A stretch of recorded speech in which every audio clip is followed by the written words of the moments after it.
Hello दोस्तों, नमस्कार। आज हम बात करने वाले हैं जीएस पेपर।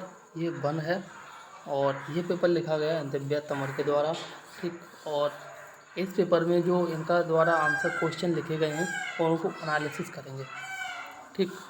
और आपको पता होगा कि इन्होंने पहले अटेम्प्ट में 438 रैंक प्राप्त की 2021 के एग्ज़ाम में। ठीक है, 2021 के एग्ज़ाम में। तो ये बहुत ही बड़ी इनकी सफलता है। अब शुरू करते हैं। ठीक है। और यहाँ पे क्वेश्चन तो नहीं है, लेकिन हम क्वेश्चन आंसर को पढ़ने के बाद आसानी से समझ सकते हैं कि क्वेश्चन में आखिर क्या कह रहा है। ठीक है। तो पहले मैं क्वेश्चन की समरी समझा देता हूँ, उसके बाद हम आंसर का एनालिसिस करेंगे। तो क्वेश्चन जो है ना, वो जनसंख्या वृद्धि जो हो रही है उसके कारण जो नेगेटिव इम्पैक्ट पड़ रहे हैं समाज में देखने को मिलते हैं, नेगेटिव इम्पैक्ट। ठीक है। तो उसी के बारे में इस क्वेश्चन में चर्चा की गई है। कहने का मतलब है कि जनसंख्या जो बढ़ रही है उसके क्या क्या कारण हैं और इसको किस प्रकार से कम किया जा सकता है या कंट्रोल किया जा सकता है। ठीक है। तो इसी से संबंधित क्वेश्चन है और आसानी से इन्होंने बहुत ही अच्छे तरीके से लिखा है। ठीक। तो सबसे पहले इन्होंने शुरुआत की है और ये शुरुआत की है कि जनसंख्या में लगातार वृद्धि भारत के लिए एक विचारणीय विषय है। सही बात है, क्योंकि लगातार जनसंख्या जो है बढ़ती ही जा रही है, आपने देखा होगा। इसके बाद आगे कहा गया है कि ऐसा नहीं है कि सरकारों द्वारा उपाय नहीं किए गए हैं। ठीक है। देखो, एक और चीज़ आप याद रखना जब भी आप आंसर लिखें। ठीक है। तो कभी भी आप सरकार की बुराई करने मत बैठ जाना। अगर ऐसा करते हो तो बेटा गए, फिर आपका भला नहीं होने वाला है। ठीक है। तो आप एक बीच का रास्ता निकालें और ऐसा कभी मत करें कि सरकारों ने कुछ भी ना किया है। सरकार चाहे किसी की भी हो, लेकिन हमें केवल एग्ज़ाम निकालना है। ठीक। तो फिर आगे कहा गया है कि ऐसा नहीं है कि सरकारों द्वारा कोई उपाय नहीं किए गए हैं, परंतु यह मुद्दा एक सामाजिक और आर्थिक मुद्दा है। ठीक है। और इससे निपटने के लिए समग्र व बहुआयामी रणनीतियों की आवश्यकता है। समग्र और बहुआयामी का मतलब है 360 डिग्री। 360 डिग्री आपको सोच के और कार्य करना है। और ऐसे 360 बन गया ना, तो हर एंगल से आपको सोचना है। ठीक है। सामाजिक मुद्दे, आर्थिक मुद्दे, राजनीतिक मुद्दे, लोगों की भावनाएं क्या हैं जनसंख्या के प्रति। ठीक है ना, उन सब के बारे में सोच के और उसके बाद इस समस्या का छुटकारा पाना है। ठीक। तो यही यहाँ पे कहा गया है कि सामाजिक समग्र व बहुआयामी रणनीतियों की आवश्यकता है। ठीक है। और इसके बाद आगे कहा गया है इसमें, और ये कहा गया है सामाजिक आर्थिक मुद्दा कैसे। ठीक है। तो उसके बारे में यहाँ कहा गया है कि भारत में अधिक गरीबी। ठीक है, भारत में अधिक गरीबी है। ठीक है। उसके बाद कहा गया है कि गरीबी में बड़ा परिवार एक संपत्ति होता है। ठीक।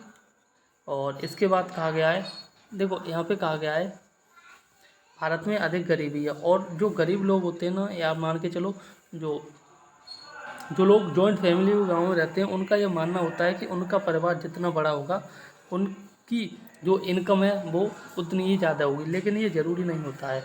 ठीक है। कई फैक्टर होते हैं जिसके कारण ऐसा संभव नहीं हो पाता है। तो कोई एक एग्जांपल से समझाता है। जैसे मान के चलो, एक सेकंड, ऐसे मान के चलो एक ये फैमिली है और एक ये फैमिली है। ठीक है। और ये फैमिली है विलेज वाली और ये फैमिली है सिटी वाली। ठीक। और सिटी वाली फैमिली में आपको पता होगा, सिटी में तो सब न्यूक्लियर फैमिली होती है, माँ बाप और बच्चे। एक सेकंड, ये फीमेल है और एक है ये मेल। ठीक है। ये दोनों कपल हो गए और इन्होंने केवल 2 बच्चे बनाए, पैदा किए। ठीक। जिसमें ये मान के चलते हैं एक बॉय है और एक है गर्ल्स। ठीक है। और भाई यहाँ पर विलेज में बात करते हैं, एक मेल और एक फीमेल, फीमेल और एक मेल। ठीक है। ये दो हैं और इन्होंने बच्चे बनाए 4, मान के चलते हैं 4। ठीक है। और ऐसा भी मान लेते हैं कि इनके 2 लड़के हैं और 2 लड़कियां हैं। ठीक है। एक जस्ट एक एग्जांपल है। तो देखो, एक चीज़ तो यहाँ पे देखने को मिलेगी कि यहाँ पे जो विलेजर है उनकी इनकम बहुत ही ज़्यादा कम होगी। ठीक है। इनकम कम होगी तो एजुकेशन कम होगी, एजुकेशन कम होगी तो ये लोग इनका जो ये बच्चे हैं जो इनका फ्यूचर भी कम होगा। ठीक है। कम का मतलब है बहुत ज़्यादा अच्छा ब्राइट फ्यूचर नहीं हो पाएगा। और वहीं पे हम जब बात करते हैं सिटी वाले पर्सन की, तो इनके 2 बच्चे हैं तो इनका इनकम भी ज़्यादा होगी, इनकी एजुकेशन ज़्यादा होगी और इनका फ्यूचर भी ब्राइट होने की ज़्यादा संभावना होगी। तो इसलिए ये जो सिटी का पर्सन है, इसकी जो बच्चे हैं ये ज़्यादा अच्छा कर सकते हैं आने वाले समय में, ठीक है।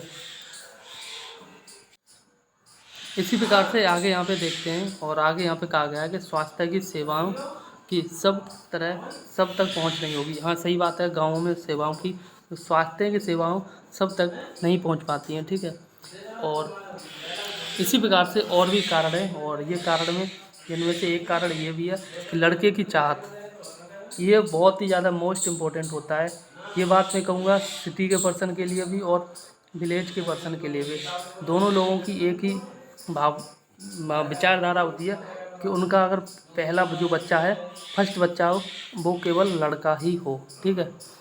वो कभी नहीं चाहेंगे कि उनके पास पहली बच्चा गर्ल्स के रूप में आए। तो ये भी एक नेगेटिव विचारधारा है, जिसके कारण भी एक और चीज़ है, गर्भ निरोधक उत्पादों तक सार्वभौमिक पहुँच रही है। कई बार ऐसा भी होता है कि आपने मान के चलो 2 बच्चे बना लिए, और 2 बच्चे के बाद आप सोच रहे हैं कि आप हमें बच्चे नहीं बनाने, ठीक है, और आपने शारीरिक संबंध बनाए, और इसके चलते अपने इन सब जो गर्भ निरोधक गोलियां हैं, इसके साथ कॉन्डोम जैसी चीज़ें हैं, इनका उपयोग न किया, और न चाहकर भी एक और बच्चा आ गया। फिर इसके साथ आपने अबॉर्शन न कराया, और इसके प्रति आपकी जो फीलिंग्स है वो बढ़ी, तो इसके चलते आपके 2 की जगह 3 बच्चे हो गए। और ये गलती कई बार लोग 3 से 4 बार करते हैं, और इनके बच्चे 2 से 6 हो जाते हैं, ठीक है। इस प्रकार की गलतियाँ भी देखने को मिलती हैं। और इसके साथ एक और चीज़ आपने देखी होगी कि पहला बच्चा लड़की हुई, ठीक है, लड़की हुई, जिसके कारण उसने सोचा काश लड़का होता, दूसरा फिर लड़की हो गई, तीसरा फिर लड़की हो गई, फिर चौथा फिर लड़की हो गई, फिर पांचवा फिर लड़की हो गई। भाई साहब ऐसा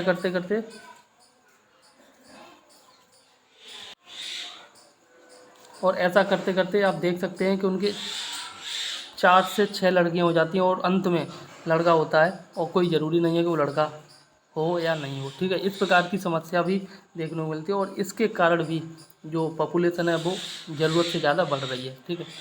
और इसके साथ एक और चीज़ है, परिवार नियोजन के बारे में जागरूकता की कमी, ठीक है। तो इस प्रकार से कई एक समस्याएं जिसके कारण जो भारत की जो जनसंख्या है बढ़ रही है, ठीक है। इसके साथ आगे देखते हैं कि इस चुनौती से केवल प्रोत्साहन व दंड के मिश्रण से नहीं निपटा जा सकता है, ठीक है। और आगे कहा गया है लोगों की, 1 मिनट जहाँ है, तो इसके जो उपाय हैं, 1 सेकंड, इसके जो उपाय हैं इनके बारे में यहाँ पे बात की गई है। देखो उपाय में कुछ नहीं एक्स्ट्रा लिखना है, बस वही लिखना है जिन जिन कारणों के कारण, जिन जिन कामों के कारण फैमिली सीमित हो जाए, ठीक है। जैसे नारी सशक्तिकरण का है कि नारी को भी समानता का अधिकार देना, ठीक है। सार्वभौमिक स्वास्थ्य सेवाएं सभी जगह पे, गांव हो चाहे शहर हो, हर जगह पर स्वास्थ्य सेवाएं देना, मुहैया कराना, फ्री में कराना। जैसे ये इसका एक दिल्ली वाला एग्जांपल लेते हैं, दिल्ली में जो एक मोहल्ला क्लिनिक है ना, बहुत ही ज़्यादा इम्पोर्टेंट है, और इसके कारण जो गरीब लोग हैं वो भी आराम से अपना इलाज करा सकते हैं। इसके साथ यहाँ पर गर्भ निरोधक उत्पादों को ज़मीनी स्तर तक पहुँचाना, मतलब इंडिया का अगर कोई बिल्कुल बॉर्डर पे कोई गांव है ना, बॉर्डर पे पाकिस्तान के नज़दीक है, वहाँ तक भी हमें इस प्रकार की सुविधाओं को पहुंचाना है, और हर कीमत पे पहुंचाना है। ऐसा नहीं है कि जो इंडिया के बीच में या जो मेन सिटी है वहीं तक पहुंचाना, नहीं, हमें ज़मीनी स्तर तक काम करना है, और इंडिया का जो दूर दराज का गाँव है वहाँ तक भी इस प्रकार की सुविधाओं को पहुँचाना है। इसके साथ SDG इंडेक्स 5 की प्राप्ति, लड़का लड़की एक समान वाली मानसिकता होनी चाहिए। ऐसा नहीं है कि आप कि लड़की हो रही है तो आपका उस अबॉर्शन करा देते हैं, और लड़का हो रहा है तभी आप उसे रखेंगे, ऐसा भी नहीं करना। अगर ऐसा कोई करता है तो उसके लिए कानूनी जो दंड है उसका प्रावधान करना चाहिए। इसके साथ देखो जनरली तो ऐसा कानून बना है, लेकिन ऐसा देखने को बहुत ही कम मिलता है, ठीक है। लोग चोरी छुपे ऐसे काम अक्सर करते रहते हैं। और इसके साथ अभी हम उपाय की बात कर रहे हैं तो उसी पे बात करेंगे, ठीक है। और इसके साथ आगे कहा गया है परिवार नियोजन की योजनाओं के बारे में जागरूकता अभियान चलाना, ठीक है। तो जागरूकता अभियान के बारे में हम कह सकते हैं जैसे नुक्कड़ नाटक है, नुक्कड़ नाटक आपने देखे होंगे या सुने होंगे, इस प्रकार के नाटक कराना, ठीक है। और इसमें एक और काम करना है, और वो काम है कि कोई बॉयज़ है और एक कोई गर्ल्स है, ठीक है। बॉयज़ को गर्ल्स का रूप दो और गर्ल्स को बॉयज़ का रूप दो, ठीक है। और बॉय, ये जो गर्ल्स बॉय बन गई है और इसके द्वारा इस गर्ल्स को जो बॉय बनाए इसको प्रताड़ित करो, तब जो बॉय होगा इससे पता चलेगा कि किस प्रकार से लड़कियों या महिलाओं पर जो अत्याचार होता है। तो उसको वो बहुत ही ज़्यादा अपने से लेगा और इसके साथ वो इस प्रकार की आगे में फ्यूचर में ऐसे काम नहीं करेगा, ठीक है। और आगे कहा गया है कि शिक्षा नामांकन अनुपात, शिक्षा को बढ़ावा देना है, ठीक है। प्रत्येक बच्चे को एजुकेशन प्राप्त कराना। और इसके बाद आगे कहा गया है बच्चों व महिलाओं के कुपोषण के मुद्दे से निपटना। तो इस प्रकार से एक सेकंड, ये वाला जो है इसके लिए गवर्नमेंट के द्वारा जो आप देख सकते हैं अभी प्रेजेंट में योजना भी चल रही है, जिसमें आशा जो होती है ना इनके द्वारा, या आंगनवाड़ी जो होती हैं, तो उनके द्वारा राशन वितरण किया जाता है। आपने देखा होगा महिलाओं के लिए, ऐसी महिलाएं जो गर्भवती हैं या इनके छोटे बच्चे हैं, ठीक है। तो इस प्रकार की योजनाओं से भी हम आराम से निपट सकते हैं इस प्रकार की समस्या को। इसके बाद गरीबी को कम करना। अब गरीबी को कम करने के लिए बहुत से उपाय हैं, जैसे कि कोई गरीब व्यक्ति है उसे रोज़गार दिलाना, ठीक है। किसान व्यक्ति है उसे उसकी फसल का जो कीमत है वो सही देना, ठीक है, मार्केट में देना। और इसके बाद आगे है प्रोत्साहन की आवश्यकता, मोटिवेशन की भी आवश्यकता होती है। बिना मोटिवेशन के कुछ भी संभव नहीं है। आप भी अगर पढ़ रहे हो तो कोई ना कोई मोटिवेशन होगी। मोटिवेशन के पीछे नीड भी छुपी होती है, कहीं ना कहीं नीड छुपी होती है। बिना नीड के मोटिवेशन भी बेकार होता है, ठीक है। तो इस प्रकार से यहाँ पे आगे कहा गया है कि, और आगे कहा गया है कि इन विभिन्न मुद्दों को संबोधित करते हुए हम मतलब पूरा देश, ठीक है, जनसंख्या वृद्धि की चुनौती से निपट सकते हैं, ठीक है। तो जो जनसंख्या वृद्धि की जो चुनौती है इसके बारे में बहुत ही सटीक आंसर लिखा है। तो मैं चाहूँगा कि आप इस क्वेश्चन को एक बार लिखें, उसके बाद अपने हिसाब से इस क्वेश्चन के आंसर को फ्रेम करें। अगर आप ऐसा करते हैं ना, विश्वास मानिए कि आपको एक्स्ट्रा पढ़ने की ज़रूरत नहीं पड़ेगी और आप इसके साथ बहुत ही अच्छा परफॉर्म कर पाएंगे, ठीक है।